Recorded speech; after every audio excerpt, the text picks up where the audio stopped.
E aí, pessoal, tudo bem? Estamos de volta para mais uma aula e hoje o assunto é fungos.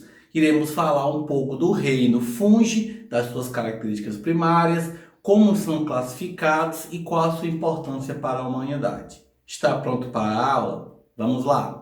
O reino fungi, em toda a sua particularidade, é um reino muito interessante. Em determinados momentos da história da classificação dos seres vivos, os fungos já permearam ou já navegaram dentro de outros reinos. Isso porque os fungos existem nele características que se assemelham muitas vezes a animais, muitas vezes a vegetais, e isso torna os fungos um grupo bem específico. Muitos biólogos hoje agregam ou pensam em ampliar o número dos reinos exatamente para poder fazer uma classificação mais específica, já que dentro do reino fungi nós temos vários indivíduos que são um pouco conflitantes dentro das suas características. Basicamente, fungos vem do latim singular, ou seja, características bem específicas, bem próprias daquele grupo. Sempre são formados por indivíduos uni- ou pluricelulares. São eucariontes, ou seja, existe dentro das suas células organelas citoplasmáticas e uma carioteca que exatamente delimita o espaço do núcleo. São indivíduos heterótrofos, ou seja, indivíduos que têm a necessidade de se alimentar de um outro organismo ou de um outro processo externo para poder manter o seu processo energético. Isso é interessante porque se coloca muitos fungos dentro da cadeia alimentar no posicionamento de indivíduos decompositores. Os fungos possuem na sua totalidade parede celular, e isso é interessante. Em alguns momentos, por eles possuírem parede celular, os fungos foram classificados como bactérias ou semelhantes a bactérias. Mas espera aí, Ítalo, os fungos eles não são procariontes, eles são eucariontes. Exatamente. Pelos fungos não serem procariontes, os fungos são retirados do reino Monera, mas eles têm parede celular. Opa, quem é que tem parede celular e é eucarionte? As plantas. Então vamos colocar os fungos dentro do reino Plantae. Peraí, mas os fungos, Ítalo, são aclorofilados, eles não fazem fotossíntese, eles são heterótrofos, e é verdade. Opa, então vamos tirar os fungos de dentro do reino Plantae e vamos criar um reino para ele, porque ele tem essas características. Olha, ele permeia o reino Monera por ter parede celular, certo que a parede celular dos fungos é de quitina, um tipo de polissacarídeo com glicose. Lembrando que essa quitina é o mesmo composto que vai formar um dia a carapaça, o exoesqueleto dos crustáceos, ou seja, ele já estava presente nos fungos. Isso faz com que ele tenha várias e várias visões e discussões diferentes sobre esse grupo. Quem faz parte desse grupo? Nós temos vários espécimes do nosso dia a dia que você encontra que faz parte dentro do reino fungi. Você tem os mofos, aquele mofo na época do inverno, que o seu guarda-roupa, o seu armário, o seu closet fica lá com aquele cheirinho desagradável. Fazem parte do reino fungi. Eu tenho as leveduras, que ajudam hoje nos processos alcoólicos, como na fabricação do vinho e da cerveja. Eu tenho os cogumelos, que são tanto utilizados para o processo alimentício, muitos indivíduos, muitos países usam os fungos no seu dia a dia, como eu tenho aqueles fungos do dia a dia que trabalham na natureza como processo de decomposição, como aquele fungo de quintal que se agrega madeira para sua decomposição, que é a orelha de pau. Por conta dessa semelhança e por conta dessa variação das características dos fungos, muitos biólogos hoje brigam pela classificação dos fungos. Muitos alegam que os indivíduos fúngicos deram origem a outros indivíduos dentro do processo de classificação cladogênica. A partir de determinadas apomorfias, diferenciações, esses fungos começaram a ter origens diferentes. Esses fungos têm características muito específicas.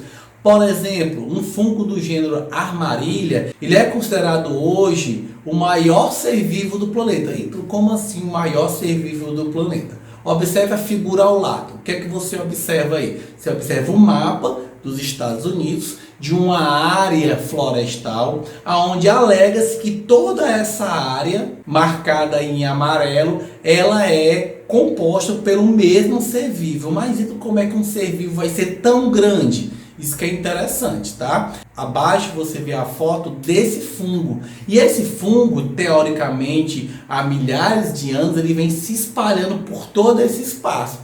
E o que ocorreu ao longo do tempo? Ele sofreu segmentação. Pedaços dele foram quebrados. Mas quando eu vou numa ponta do mapa, faço a extração de um DNA de um indivíduo e vou a outra ponta do mapa e faço a extração do DNA desse indivíduo e comparo, eu vejo que eles têm o mesmo DNA. Se eles têm o mesmo DNA, são os mesmos indivíduos. Já assistiu aquele filme Avatar? Uma das coisas que ajudou o autor a criar o pensamento do filme Avatar foi esse fungo. Se você lembra do filme, você viu que os cientistas alegavam que havia debaixo do solo várias interligações entre indivíduos fúngicos que estavam enterrados, se agarrando a galhos de árvores, e toda aquela floresta e uma árvore principal sendo a mentora daquela floresta, como se fosse um único organismo vivo. No filme, ele dá a entender que aquele entrelaçamento é feito entre raízes, mas nós vamos ver já já um exemplo que, na verdade, esse entrelaçamento é feito por uma associação entre fungos e plantas, chamados micorrizas. Então, esses indivíduos têm suas características interessantíssimas distribuídas dentro do reino dos seres vivos. Qual a morfologia desse fungo? Como é que nós podemos classificar esse fungo? Nós podemos classificar eles em dois tipos básicos, tá? Nós temos aí as leveduras, que são seres unicelulares, não filamentosos e microscópicos. Na figura você vê o exemplo da levedura que é utilizada na fabricação das cervejas, que é a Saccharomyces. E eu também tenho os fungos pluricelulares. Olha aí, eu tenho os fungos uni, as leveduras, e eu tenho os fungos pluri. Esses fungos pluricelulares, eles são compostos basicamente por duas etapas. O corpo de frutificação, que seria a cabeça do fungo, que na verdade é a parte sexual, é a parte reprodutiva, e o micélio, que é o corpo, a base. Como se eu comparando com a árvore, seria o tronco, e o corpo de frutificação seria a copa. Então eu tenho dois grupos de fungos: as leveduras unicelulares e os pluricelulares, que são formados por corpo de frutificação e micélios. Os micélios, eles são compostos por hifas. O que são as hifas? As hifas são tubos filamentosos compostos por células fúngicas. Era como se fosse um fio de um cabelo. Essas hifas, elas juntas, entrelaçadas, formam os micélios. Isso que é interessante. Uma das características que eu não posso colocar um fungo dentro de um organismo do reino animal, por exemplo, é ter parede celular e não ter tecido verdadeiro. Por que ele não tem tecido verdadeiro? Porque essas hifas, elas se alimentam como se independentemente, mas juntas elas formam um corpo pluricelular. Então essas hifas, elas não se comunicam entre hifas, e sim uma hifa comunica-se entre si. Então eu vou ter várias hifas, essas hifas vão se entrelaçar e vão formar os micélios. E os micélios, junto com o corpo de frutificação, formam o fungo macro. E esses micélios, eles têm alguns tipos de hifas diferenciadas. Basicamente eu tenho as hifas cenosíticas, que são aquelas hifas onde o micélio não tem segmentação, o núcleo e o citoplasma desse micélio, ele consegue se movimentar por todo o micélio. Então eu tenho um micélio formado por 100 células. Os núcleos das 100 células e o citoplasma dessas 100 células navegam por todo o micélio sem interrupção. Não há segmentação dentro desse micélio. O que são as hifas septadas? Qual é a diferença básica? As septadas, elas têm divisões, ou seja, a célula ela tem uma parede celular externa e dividindo os ambientes. como fosse uma casa dividida em sala, quarto, cozinha, ok? Observe a foto, eu vou ter lá o micélio, esse micélio vai ser um tubo contínuo e nesse caso ele é segmentado. Sendo assim, nesse caso, o citoplasma e o núcleo das células não ficam navegando durante todo o micélio e o núcleo fica dentro de cada espaço. Basicamente não há vantagem nem desvantagem no processo. A diferenciação entre os estilos de hifas que permitem com que eles habitem ou ocupem determinados espaços tendo determinadas características. Vamos falar um pouquinho agora de como os fungos são classificados, tá? Que método eu utilizo para classificar os fungos? Então, basicamente, eu vou usar o método reprodutivo, a maneira com que ele se reproduz para dividir os 7 filos dos fungos. Não vou falar nesse vídeo dos 7 filos, eu vou falar dos 3 filos principais, que tem algum tipo de interligação intrínseca com os seres humanos ou com o nosso modo de vida, tá? O primeiro filo é composto pelos ascomicotas ou os ascomicetos. Quem são os ascomicetos?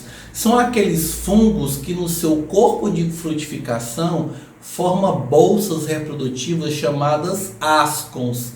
E nessas bolsas reprodutivas chamadas ascons eu formo determinados esporos chamados ascosporos.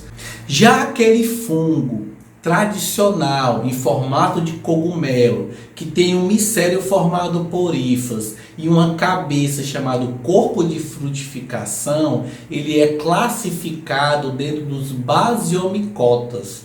Ou seja, eu vou ter a hifa e eu vou ter o basídio. O que é o basídio? É a cabeça reprodutiva. Dali vai sair os esporos.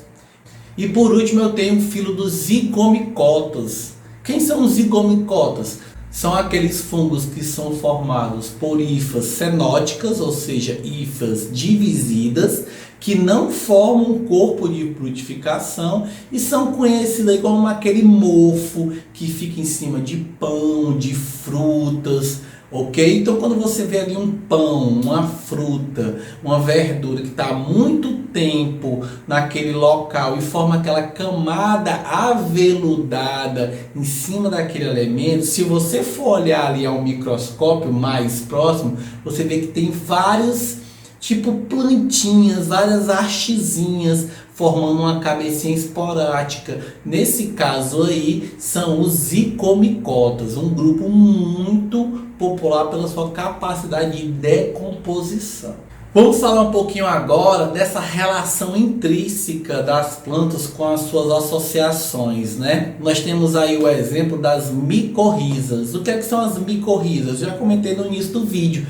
quando eu falei um pouquinho daquele pensamento do filme Avatar.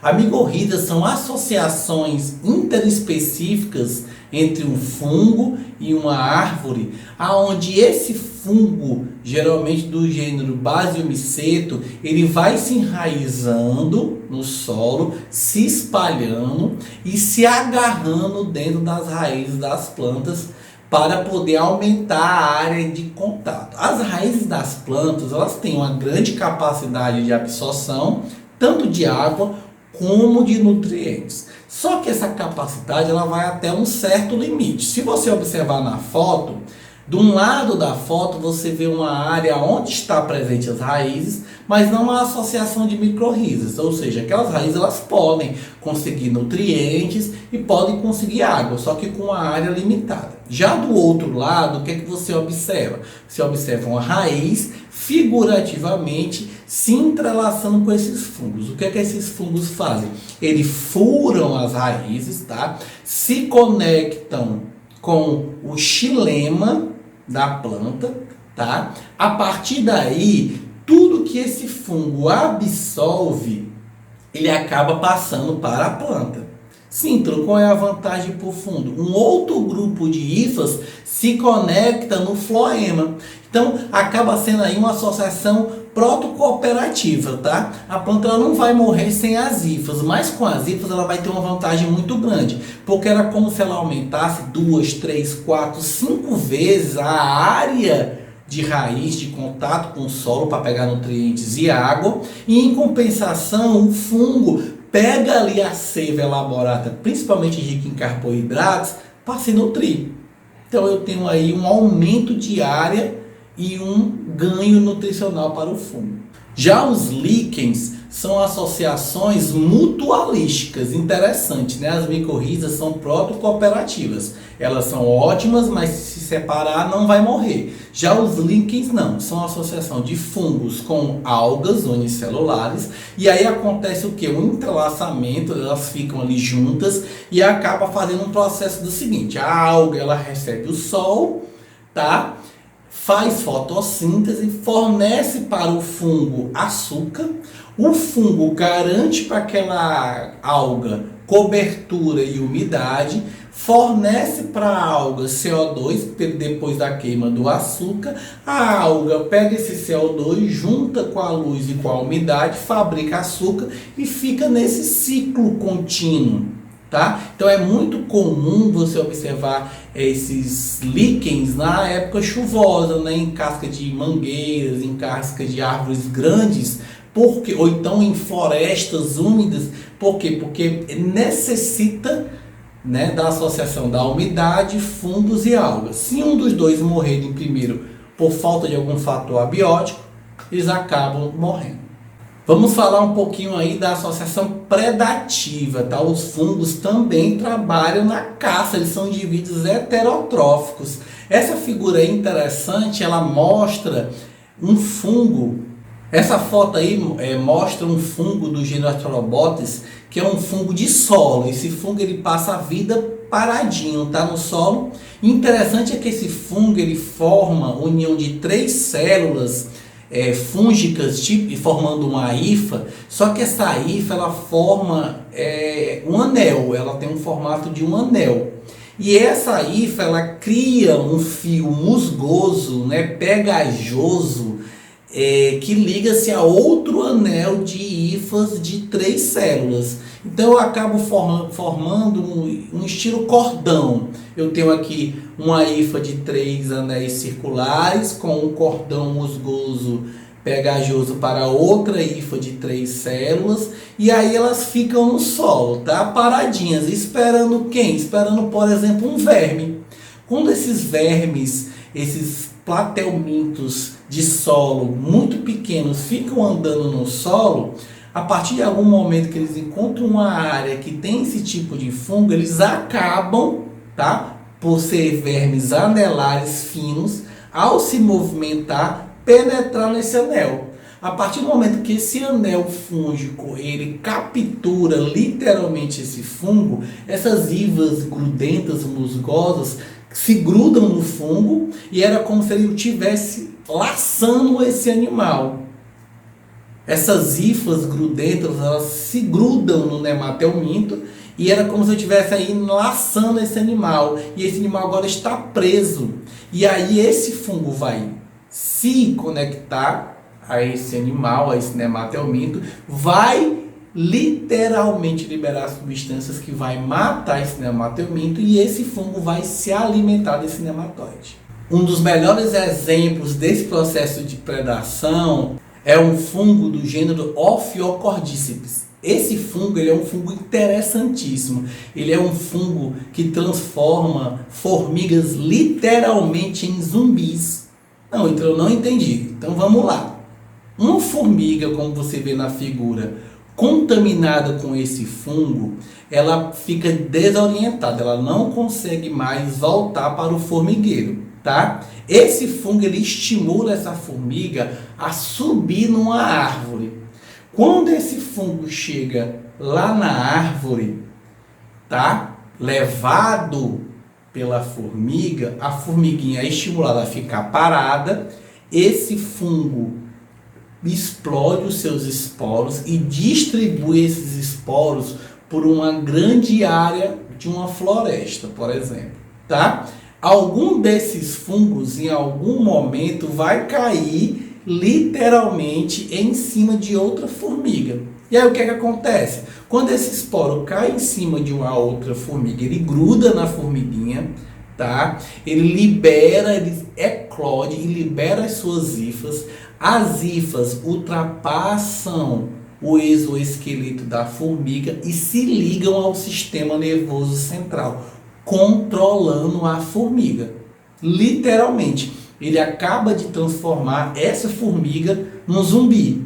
Qual é o objetivo dele? Ele não quer deixar a formiga voltar para o formigueiro, tá? Ele quer fazer com que a formiga suba numa árvore, para lá de cima da árvore, ao explodir os seus esporos, esses esporos serem levados pelo vento e atingir a maior área possível. Isso me lembra de um jogo de videogame que eu gosto muito, chamado The Last of Us. Esse jogo de videogame, ele propaga uma história do mundo pós-apocalíptico zumbi. Após a infestação de um determinado esporo fúngico que contamina determinadas pessoas, um fungo consegue nessas pessoas penetrar no sistema nervoso central, fazendo com que essas pessoas fiquem zumbis. E aí, qual é o objetivo do jogo? Você tem pessoas que são imunes, e sempre haverá pessoas imunes, tá? E essas pessoas imunes, elas têm que sobreviver nesse mundo onde eu tenho zumbis contaminados por fungos. Zumbis literalmente contaminados por um outro ser vivo e comandados por um outro ser vivo. Os fungos também foram utilizados para a base de alguns psicotrópicos, como o LSD. O LSD, que hoje é uma droga muito perigosa, muito comum em raves, conhecidos aí como bala, selinho, e hoje eles são produtos sintéticos, né? São produtos feitos em laboratório, mas eles tiveram como base esse cogumelozinho que você está vendo aí. Esse cogumelo aí lembra alguma coisa para você? Pensou bem? É o cogumelo do jogo Mario Bros. Lembra que lá no jogo Mario Bros, quando o Mario come esse cogumelo, ele cresce, ele aumenta de tamanho? Isso não é coincidência. Esse cogumelo, ele tem a capacidade de fabricar um sintético. Esse fungo é capaz de fabricar o ácido lisérgico e esse ácido é alucinógeno. E aí é interessante, dependendo da variação, quantidade de quanto você comeu desse fungo e peso, ele vai dar desde alucinações leves a alucinações graves, podendo levar até o envenenamento e a morte. Os fungos também estão ligados com pragas. Essa figura aí mostra uma praga muito comum no Brasil, causada por fungos, chamado vassoura de bruxa. O Brasil, principalmente na área da Bahia, ele já foi um grande produtor de cacau mundial. Só que a cada ano, novas variações desse fungo acabam causando grandes prejuízos dentro da lavoura do cacauzeiro. Isso que é interessante, né? A cada ano nós temos que batalhar contra um fungo que contamina folhas e frutos e acaba consumindo essas folhas e frutos e trazendo aí perca de colheita. Vamos falar um pouquinho de nutrição, né? Eu já dei várias dicas, mas os fungos basicamente vão ser indivíduos heterotróficos. Só que eles são indivíduos heterotróficos na base química, ou seja, eles vão produzir substâncias químicas. E essas substâncias químicas têm como função apodrecer, literalmente decompor literalmente o agente que ele quer se alimentar. Você vê nessa figura aí uma fruta, uma laranja toda mofada, tá? Se você for observar a área mofada, abrir, você vai ver que ela está apodrecendo, literalmente. Então, todo fungo, inclusive cogumelo ou leveduras, eles vão fabricar substâncias químicas que vão alterar a composição dos indivíduos que eles estão contaminando. Os fungos vão poder respirar de duas maneiras: aerobicamente, né, queimando açúcar com oxigênio, ou anaerobicamente. E aí muitas vezes esses indivíduos são facultativos, tá? Vou pegar aí os fungos que trabalham facultativamente, certo? Como Saccharomyces, né? Você vai incluir essa levedura aí numa massa de pão onde tem oxigênio, beleza, tem ali, né? Pão, oxigênio, começa a liberar ali no processo CO2, tá? Aí o que eu faço? Levedo a massa, tá certo? E fabrico um pão. o pão, a massa, o levedor por conta do CO2, que é o subproduto liberado pela queima de açúcar. Beleza, vou colocar esses Saccharomyces agora num suco de uva e deixei esse suco de uva ficar hermeticamente fechado, onde não tem oxigênio. O que esse fungo faz? Ele corta o processo aeróbico e passa para o processo anaeróbico fermentativo, onde ele vai conseguir menos energia, mas não vai morrer, ainda vai conseguir alimento. E dessa maneira ele faz aí a fermentação alcoólica, onde ele libera dentro do líquido, transformando açúcar em álcool etílico. Então, o fungo ele consegue se adaptar na sua grande maioria, principalmente as leveduras, às situações aeróbicas e anaeróbicas que ele encontra no ambiente. Excreção. Como é que os fungos excretam? Eles excretam por difusão. As substâncias que passam principalmente pelas hifas, elas são liberadas pela parede celular e aí ele joga suas excretas metabólicas para fora do composto corporal, exatamente pelo processo de difusão. E aí nós vamos falar agora da reprodução. Como é que os fungos eles reproduzem? Eles têm várias formas de reproduzir, várias maneiras reprodutivas, tá? Pode ser assexuada e sexuada. A assexuada pode ser, por exemplo, por brotamento, aonde eu tenho uma hifa e dessa hifa literalmente brota por uma divisão mitótica um novo indivíduo que vai contaminar a área. Então, se eu tenho uma área ali contaminada por uma ou duas leveduras de uma espécie, ela opta pela reprodução por brotamento e já em pouco tempo eu vou ter centenas até milhares de novos esporos naquele local. Eu tenho um processo reprodutivo chamado fragmentação, tá? Aonde o fungo, a partir das suas hifas, ele se prolifera no local e quando ele quer se espalhar para áreas maiores, ele se quebra, literalmente, e esse pedaço que se quebra, quando ele toca numa área livre, ele tipo se enraiza, se fixa naquele local e dali eu formo uma nova área contaminada, tá? Algumas doenças fúngicas, elas acontecem dessa maneira, como as famosas impinges, né? Onde você observa a proliferação por fragmentação daquele fungo no local.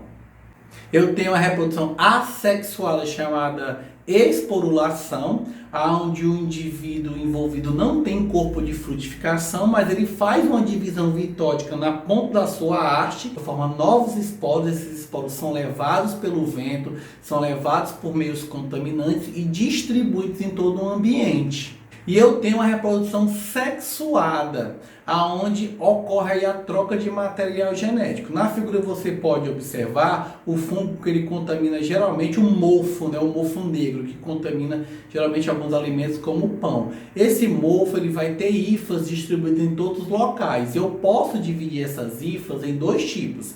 As hifas positivas, que era como se fossem os machos, e as hifas negativas, que era como se fossem as fêmeas. Ao se encontrar uma hifa positiva e uma hifa negativa, eles trocam o material genético e dali ele forma uma nova família, uma nova hifa com uma nova haste que vai proliferar os seus esporos. Então a gente consegue enumerar aí várias importâncias dos fungos dentro do processo, né, do meio ambiente. Nós temos os fungos como grandes participantes da cadeia alimentar na categoria de decompositores, né? Eles estão ali decompondo os indivíduos juntamente com as bactérias. Eu tenho a importância alimentícia dos fungos, né? Você tanto pode se alimentar diretamente de fungos como o shiitake, o cogumelo tradicional, como as trufas, que são produtos caríssimos da grande gastronomia mundial, como também eu posso utilizar, por exemplo, queijos como o Roquefort, o Camembert, que são queijos que são contaminados com fungo. Esses fungos literalmente mofam esse queijo e eles são queijos especiais, são queijos apurados da grande gastronomia mundial. Nós temos hoje aqueles fungos que são utilizados na biotecnologia para fabricar várias substâncias ligadas a medicamentos ou ligadas à melhoria da produção de plantas e animais mundialmente. Até no processo de fabricação de vacina, hoje os fungos são utilizados como um grande provento para a maioria desses processos. Nós também temos aqueles fungos que são utilizados no processo de controle de pragas. Lembra daquela história lá da formiga? Aí existem outros fungos com outras capacidades que você pode, por exemplo, utilizar em áreas que tem determinados insetos, e aquele fungo, olha que incrível, ele não infecta a planta, ele só infecta aquele determinado inseto, e aí você pode utilizar esse fungo como um controle de pragas. E talvez o maior benefício dos fungos para a humanidade até hoje foi o que foi feito por Fleming ao descobrir o fungo, a família Penicillium, que foi a primeira família utilizada para a fabricação dos antibióticos. Antes, a cada 10 cirurgias no mundo, 6 pessoas morriam da infecção pós-cirúrgica. E hoje nós temos várias armas de combate a bactérias por descobrir esse fungo que fabrica esporos e controlava a partir de produtos químicos as bactérias, não deixando elas se aproximar, matando as bactérias ao redor dela. E aí nós descobrimos um antibiótico a partir de um produto chamado penicilina. Bem, pessoal, foi um prazer estar com vocês. Hoje nós falamos um pouquinho dos fungos, tá? E na próxima aula nós vamos falar de doenças causadas pelos fungos, as famosas micoses. Foi um prazer estar com vocês e até a próxima.